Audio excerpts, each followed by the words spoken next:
বাংলাদেশের আকাশে ভারতের আত্মঘাতিক মিসাইল টেস্ট। সীমান্তে তীব্র উত্তেজনা, রাজনৈতিক দাঙ্গা, চীন ও পাকিস্তানের সাথে সম্পর্ক উন্নতি, উগ্র হিন্দুত্ববাদ। মসজিদ থাকবে না, দেশের নাম হিন্দুস্তান, এখানে হিন্দুরা। এটা কি শুধুই ভূরাজনৈতিক কোনো বিষয়, নাকি 1400 বছর আগের বলা হাদিস থেকে গাজওয়াতুল হিন্দের আগাম বার্তা? আমরা কি ভারতের মিসাইল পরীক্ষার টাইমিংটা লক্ষ্য করেছি? এটি কেবল একটি সাধারণ মহড়া নয়। 7-8 মাস আগে যখন অগ্নি 5 দেখা গিয়েছিল, তখন তা ছিল দূরপাল্লার হুমকি। কিন্তু বর্তমানে এই ব্যালাস্টিক মিসাইল পরীক্ষা সরাসরি বাংলাদেশের সার্বভৌমত্বের ওপর একটি মনস্তাত্ত্বিক হামলা।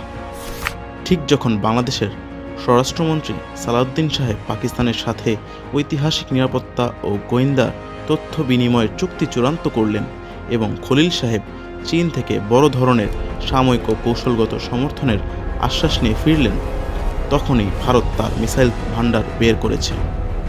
হুমকিস্বরূপ ভারত বুঝিয়ে দিতে চায় তারা অখণ্ড ভারতের স্বপ্নে বিভোর এবং বাংলাদেশের যে কোনো স্বাধীন পদক্ষেপকে তারা সাময়িক শক্তি দিয়ে দমন করতে প্রস্তুত। এই অগ্নিশিখা আসলে বাংলাদেশের স্বাধীন বিদেশ নীতিকে স্তব্ধ করে দেওয়ার একটি মহড়া।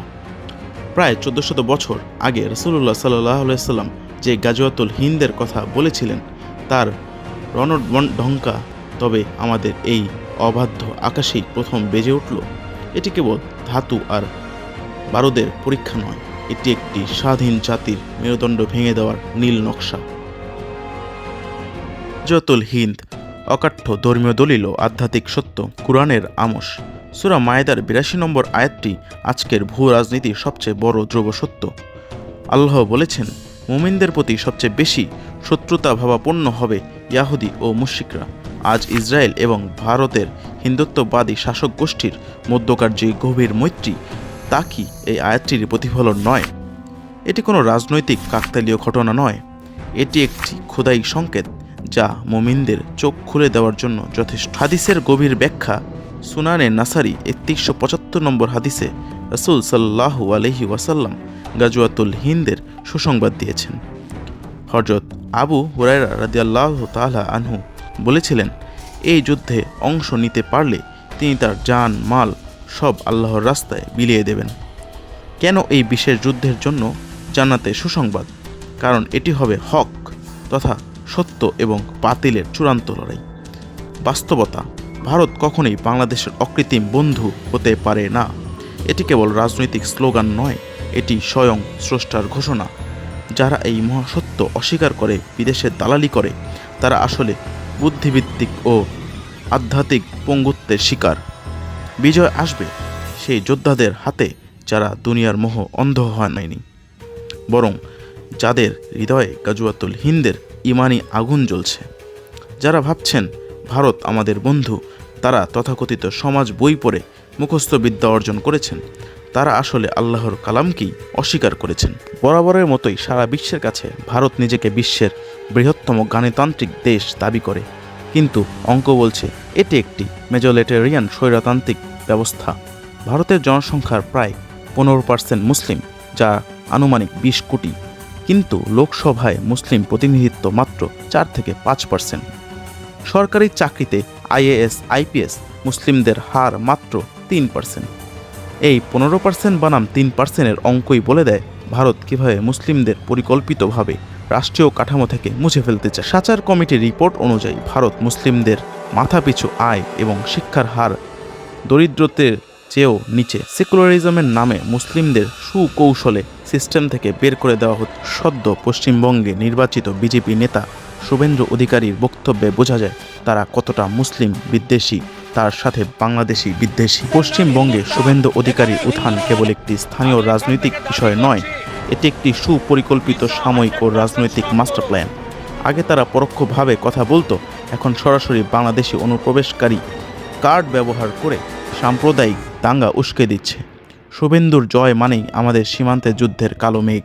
ভারতের উগ্র মিডিয়াগুলোতে নিয়মিতভাবে বাংলাদেশের দিনাজপুর দখল করে চট্টগ্রামকে আলাদা করা এবং খুলনা যশোর এলাকা নিয়ে বঙ্গভূমি বানানোর নীল নকশা প্রচার করা হয়। তারা রাশিয়া ইউক্রেন আক্রমণ বা ইসরায়েলে গাজা অভিযান স্টাইলে বাংলাদেশে একটি সেফ জোন তৈরি করার পায়তারা করছে। পশ্চিমবঙ্গ, বিহার ও আসাম, বাংলাদেশের 3 দিকে তারা আধুনিক সামরিক ঘাঁটি ও রাডার সিস্টেম বসিয়েছে। তাদের লক্ষ্য হলো আমাদের ভৌগোলিক অখণ্ডতা নষ্ট করা এবং সুযোগ বুঝে বাংলাদেশের গুরুত্বপূর্ণ অংশ গ্রাস করা। এটি আর কোনো গোপন ষড়যন্ত্র নয়, এটি একটি ওপেন সিক্রেট যা প্রতি মুহূর্তে আমাদের সার্বভৌমত্বকে হ্রাস করতে আসে। ইন্ডিয়া যেভাবে বাংলাদেশকে বাহির থেকে চাপে রাখতে চায়, ঠিক একইভাবে তাদের এজেন্ডা বাস্তবায়নের জন্য বাংলাদেশের মধ্যে তাদের অভ্যন্তরীণ এজেন্ট এবং উগ্রবাদী সংস্থাগুলো কার্যকরভাবে তাদের কাজ করে যাচ্ছে। বহিরাগত এজেন্ট এবং উগ্রবাদী সংস্থার কথা মনে আসলে বাংলাদেশের সকলের মাথায় 2টি নাম ভেসে আসবে। একটি হচ্ছে র, যা হচ্ছে ইন্ডিয়ান গোয়েন্দা সংস্থা, এবং আরেকটি হচ্ছে ইসকন, যা হিন্দুত্ববাদী উগ্রবাদী সংস্থা। র এর কর্মকাণ্ডের মধ্যে উল্লেখযোগ্য হল 2009 সালে সেনাবাহিনীতে অনুপ্রবেশ ও পিলখানা বিডিআর হত্যাকাণ্ডের সাথে জড়িত অ্যান্টি ইন্ডিয়া ছাত্র রাজনীতির সাথে জড়িতদের টার্গেট করে হত্যা।